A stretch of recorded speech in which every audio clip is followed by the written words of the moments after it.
सबसे पहले आप सभी को मेरा प्यार भरा नमस्कार। जैसा कि आप लोगों को पता ही है, मेरा नाम है सुमन और मैं हूँ पेशे से हिंदी और योगा टीचर। प्यारे बच्चों, बहुत सारे राज्यों में डीएलएड और बीएड इत्यादि के फॉर्म ऑलरेडी आना शुरू हो गए हैं। तो इन फॉर्म के आते ही बहुत सारे बच्चों को कन्फ्यूजन है कि कई बच्चों ने बीएड ऑलरेडी किया है, तो उनके मन में प्रश्न है कि क्या मुझे नौकरी पाने के लिए दोबारा से डीएलएड करना पड़ेगा। या कुछ बच्चों के ऐसे भी प्रश्न हैं कि अगर मैंने डीएलएड किया है तो क्या मुझे बीएड भी करना पड़ेगा। उनको किसी ने ऐसा मिसगाइड कर दिया है कि अगर आप ये दोनों डिग्रियां नहीं लेंगे तो ना आपका बीएड वैलिड होगा, ना आपका डीएलएड वैलिड होगा और आपको नौकरी नहीं मिलेगी। तो बच्चों, अगर आपके मन में भी कोई ऐसा ही प्रश्न है तो आज का वीडियो होने वाला है आपके लिए, क्योंकि आज के वीडियो में मैं आपको डिटेल में एक्सप्लेन और अंतर के साथ समझाऊंगी कि बीएड बेसिकली क्या है और डीएलएड क्या है, क्या इनका आपस में कोई संबंध है, क्या दोनों को करना ज़रूरी है। अगर आपके पास बीएड है तो क्या आपकी नौकरी लगेगी, डीएलएड है तो क्या आपकी नौकरी लगेगी या नहीं लगेगी। ऐसे सारे प्रश्नों के उत्तर आज के इस वीडियो में मैं समझाऊंगी पूरे आपको अच्छे से। तो जुड़े रहिए मेरे साथ इस वीडियो में शुरू से लेकर अंत तक। परंतु उससे पहले अगर आप मेरे चैनल पे नए हैं या पहली बार विजिट कर रहे हैं तो वीडियो को पूरा ज़रूर देखिएगा और अगर कंटेंट अच्छा लगे तो चैनल को सब्सक्राइब करके ज़रूर जाइएगा। तो आइए बच्चों, डिटेल में डिस्कस कर लेते हैं और समझ लेते हैं कि बीएड और डीएलएड का अंतर क्या है, बीएड के क्या क्या स्कोप है, किस किस जगह आपकी नौकरी लग सकती है और डीएलएड के अपने क्या स्कोप है। ठीक है, तो इस अंतर को अच्छे से समझने के लिए मैंने इसको दो भागों में विभाजित किया है। इस भाग में हम बात करेंगे केवल बीएड के बारे में और इस भाग में बात होगी डीएलएड के बारे में। परंतु उससे पहले भी मैं सबसे इंपॉर्टेंट बात आपको ये बताना चाहती हूँ बच्चों कि जिन भी बच्चों को ये कन्फ्यूजन है कि भाई अगर बीएड किया है तो डीएलएड भी करना पड़ेगा, अगर आपने अपने स्टेट में पीआरटी टीचर्स की जॉब ली है, और जो बच्चों ने डीएलएड किया है तो उनके मन में ये कन्फ्यूजन है कि भाई अगर जब तक आप बीएड नहीं करोगे तो आपकी डीएलएड की जो डिग्री डिप्लोमा है वो वैलिड नहीं माना जाएगा।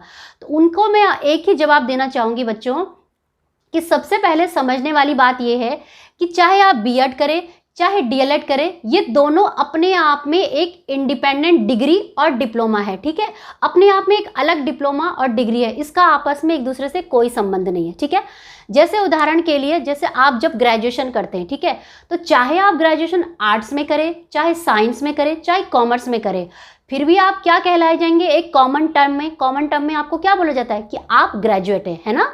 उसी प्रकार से कि जो बीएड और डीएलएड है ये अपने आप में एक टीचिंग डिग्री और डिप्लोमा है, परंतु इनका आपस में एक दूसरे से कोई संबंध नहीं है। इनका जो डिफरेंस आता है वो आता है केवल जॉब वाले पार्ट में। जो बीएड वाले जो बच्चे करते हैं उनके लिए जॉब के स्कोप ज़्यादा होते हैं और जो डीएलएड के जो बच्चे होते हैं उनके लिए जॉब के स्कोप लिमिटेड होते हैं। ठीक है, तो वही हम आज इस वीडियो में डिस्कस करेंगे। तो सबसे पहले समझ लीजिए कि आप बीएड बेसिकली है क्या। वैसे तो मैंने काफ़ी वीडियो बनाए हैं परंतु शॉर्ट में भी बता देती हूँ। तो BEd basically bachelor in elementary education के नाम से जाना जाता है। ये ग्रेजुएशन को करने के बाद किया जाता है। ठीक है, स्नातक आप किसी भी उसमें है, चाहे आर्ट्स में है, चाहे साइंस में है, चाहे कॉमर्स में, किसी भी फील्ड में अगर आपने ग्रेजुएशन किया है तो आप बीएड के लिए एंट्रेंस एग्जाम के लिए अपेयर कर सकते हो। और इसमें जो एंट्रेंस एग्जाम में अपेयर करने की जो परसेंटेज होती है वो होती है मिनिमम 50%। ठीक है, ये बात कर रही हूँ मैं जनरल कैटेगरी की। बाकी जो कैटेगरी है उनके लिए 5% की छूट होती है। तो ग्रेजुएशन आपने होना चाहिए और ये 2 साल का फुल टाइम कोर्स होता है। ठीक है, 2 साल के आपके होते हैं, 4 सेमेस्टर इसमें होते हैं।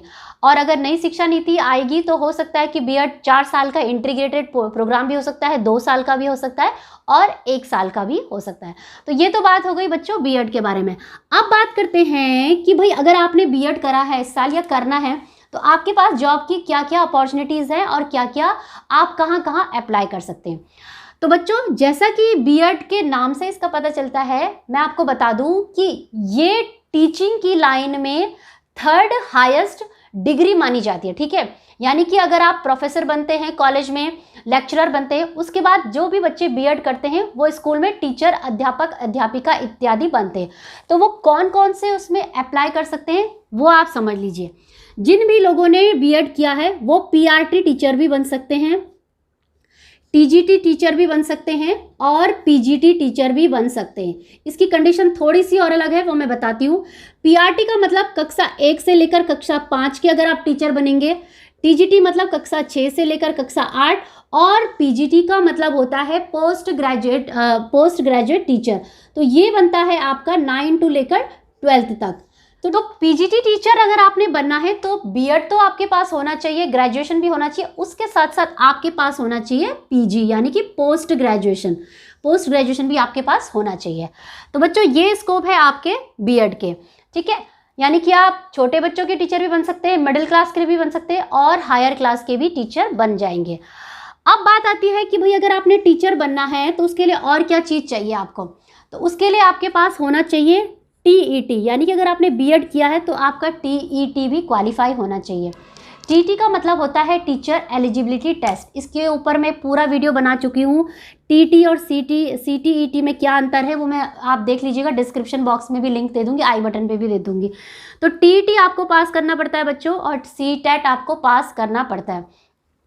अगर आप केवल अपने स्टेट में अप्लाई कर रहे हैं तो टीईटी से काम चल जाएगा, ठीक है, यानी कि स्टेट लेवल पे ये एग्ज़ाम होता है। लेकिन अगर आप बीएड करने के बाद भारत सरकार की नौकरी करना चाहते हैं, सेंट्रल गवर्नमेंट के एम्प्लॉय और टीचर बनना चाहते हैं, तो उसके लिए बीएड के साथ साथ आपके पास होना चाहिए सीटेट यानी कि सेंट्रल टीचर एलिजिबिलिटी टेस्ट आपका क्वालिफाई होना चाहिए। अगर आपका ये क्वालिफाई हो जाता है तो आपकी नौकरी लगती है केवीएस यानी कि केंद्रीय विद्यालय, एनवीएस मतलब नवोदय विद्यालय, DSSB ये दिल्ली बोर्ड की ये वैकेंसीज निकलती है, और आर्मी पब्लिक स्कूल में भी आपकी जॉब लग जाती है। आर्मी पब्लिक स्कूल में भी जॉब पाने के दो तरीके होते हैं, एक होता है कॉन्ट्रैक्चुअल बेसिस पे और एक दूसरा होता है कि जिस तरीके से केंद्रीय विद्यालय और नवोदय की वैकेंसीज निकलती है उसी प्रकार से भी आर्मी पब्लिक स्कूल की वैकेंसीज भी निकलती है। तो बच्चों ये है कि आपने समझ लिया कि बीएड करने के बाद आपके पास पूरा समंदर है, आप यहाँ कहीं भी अप्लाई कर सकते हैं, ठीक है। बीएड की सबसे अच्छी खासियत ये होती है कि आप अपने स्टेट तक ही सीमित नहीं रहते, यानी कि अगर किसी कारणवश आप अपने राज्य सरकार में जॉब नहीं पा पाते तो आप सेंट्रल गवर्नमेंट की जॉब के लिए भी अपने ट्राई कर सकते हैं, ठीक है। तो यानी कि इसका दायरा बड़ा है, तो डेफिनेटली कि ये डिग्री बड़ी है आपकी, ठीक है। अब जिन बच्चों ने बीएड किया है क्या उनको डीएलएड करना ज़रूरी है? तो बच्चों उनको डीएलएड करने की कोई ज़रूरत नहीं है, क्योंकि ये है बड़ा समुंदर। जब आप बड़े समुंदर में ऑलरेडी कूद जाएंगे तो आपको छोटे मोटे नदियों में तैरना कोई आपके लिए बहुत बड़ी बात नहीं होगी, ठीक है। तो डीएलएड को भी समझ लेते हैं। डीएलएड जो है बेसिकली ये पिछले कुछ एक आध सालों में ही सुनाई दिया गया, जिसको कि पहले बीटीसी कहा जाता था ना, कुछ राज्यों में इसे, राजस्थान इत्यादि में इसे बीएसटीसी के नाम से भी जानते हैं, तो वही अब हमारा डीएलएड कहा गया, ठीक है। तो डीएलएड की फुल फॉर्म अगर मैं बात करूं तो ये है diploma in elementary education, diploma. तो आप समझ सकते हैं बच्चों कि ये अपने आप में एक डिप्लोमा कोर्स है, ये बीएड की तरह बैचलर या डिग्री कोर्स नहीं कहलाया जाता, ठीक है। और इस कोर्स को करने के लिए आपको, जैसे कुछ स्टेट में तो 10+2 के बाद भी आप इसे कर सकते हैं, परंतु अभी जो रिसेंट अगर मैं उत्तराखंड के स्टेट की बात करूं तो उन्होंने अपने नोटिफिकेशन के अनुसार कहा है कि ग्रेजुएशन मिनिमम क्वालिफिकेशन आपके पास होनी चाहिए अगर आपने डीएलएड करना है, ठीक है। और इस कोर्स की करने की जो अवधि होती है वो भी होती है 2 साल। 2 साल के अंदर आपका ये कोर्स कंप्लीट हो जाता है। अब बात करते हैं जॉब की कि भाई जॉब कहाँ कहाँ लगेगी। तो जॉब की अगर मैं बात करूँ बच्चों तो बीएड के कंपैरेटिवली इसका जो दायरा होता है वो बहुत ही सीमित होता है। डीएलएड बेसिकली वो बच्चे करते हैं जो कि कक्षा 1 से लेकर और 5 तक के टीचर बनना चाहते हैं, जिन्हें कि हम कहते हैं पीआरटी टीचर, ठीक है। पीआरटी टीचर जो बनेंगे वो डीएलएड करते हैं, ठीक है। अब अगर आप बात करें टीजीटी, पीजीटी इत्यादि, तो ना तो आप टीजीटी टीचर बन पाएंगे ना आप पीजीटी टीचर बन पाएंगे। चाहे आपके पास पोस्ट ग्रेजुएशन भी होगा, ठीक है, चाहे आपके पास पोस्ट ग्रेजुएशन भी होगा और केवल डीएलएड की आपके पास टीचिंग का डिप्लोमा होगा, तो तब भी आप टीजीटी भी नहीं पढ़ा पाएंगे और पीजीटी भी नहीं पढ़ा पाएंगे, ठीक है। आप अंतर समझ रहे हैं यहाँ पे? तो बच्चों यही है सबसे बड़ा अंतर कि चाहे आपकी एजुकेशनल क्वालिफिकेशन पोस्ट ग्रेजुएशन तक भी होगी, परंतु अगर आपकी टीचिंग क्वालिफिकेशन केवल डीएलएड तक सीमित रहेगी तो उस केस में आप टीजीटी, पीजीटी इत्यादि के टीचर नहीं बन पाएंगे, ठीक है। ये मैं बात कर रही हूँ सरकारी स्कूल में। प्राइवेट स्कूल में तो मिल जाती है, परंतु सरकारी जॉब के लिए आपको अगर टीजीटी, पीजीटी पढ़ाना है तो आपको बीएड करना ही पड़ेगा। डीएलएड का दायरा जो है वो केवल है पीआरटी तक के टीचरों का, ठीक है। इसके साथ साथ आपको भी टेट एग्जाम क्वालिफाई करना पड़ता है अगर आप अपने स्टेट में कोई भी सरकारी नौकरी चाहते हैं, और सीटेट इत्यादि भी माना जाता है, क्वालिफाइड अगर आपने सीटेट भी किया है तब भी आप अपने स्टेट की जॉब के लिए अप्लाई कर सकते हैं। ठीक है, तो बच्चों ये था डिफरेंस, मैंने आपको समझा दिया है डीएलएड और बीएड के बारे में। तो प्यारे बच्चों, ये तो थी सामान्य जानकारी। अब एक जागरूक अभ्यर्थी और स्टूडेंट होने के नाते आपके मन में ये प्रश्न आना चाहिए कि भाई जब ऑलरेडी बीएड की डिग्री सब कुछ हमें दे रही थी, पीआरटी की नौकरी भी मिल जाएगी, टीजीटी की भी नौकरी मिल जाएगी और पीजीटी की भी मिल जाएगी, तो अलग से फिर ये डीएलएड को बनाने की क्या ज़रूरत है, डीएलएड प्रोग्राम क्यों चलाया सरकार ने?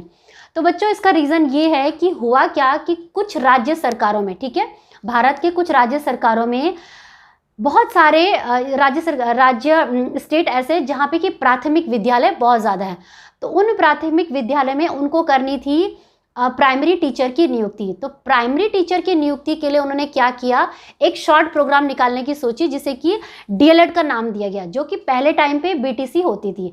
तो उन्होंने क्या कहा कि भाई जो लोग डीएलएड करेंगे, बीटीसी करेंगे, यानी कि उनकी ही हमारे राज्य में प्राथमिक विद्यालय यानी कि पीआरटी टीचर के लिए, प्राइमरी टीचर के लिए जॉब मिलेगी, यानी कक्षा 1 से लेकर कक्षा 5 के ही आप टीचर बन पाएंगे।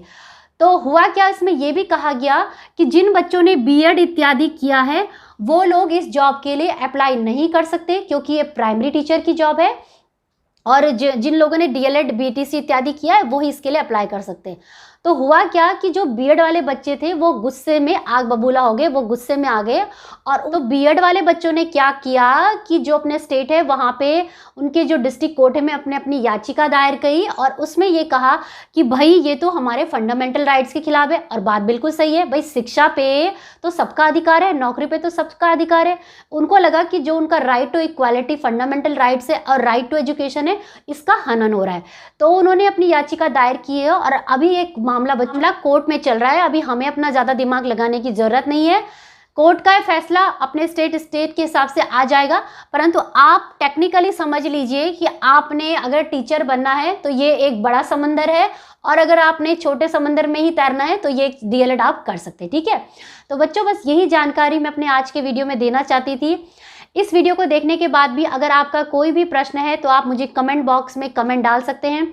और जो भी बच्चे उत्तराखंड से इस साल बीएड डीएलएड कर रहे हैं, उम्मीद करती हूँ उनके पूरे डाउट्स क्लियर हो जाएंगे, क्योंकि ये स्पेसिफिक मैंने उन्हीं की रिक्वेस्ट पे ये वीडियो बनाया।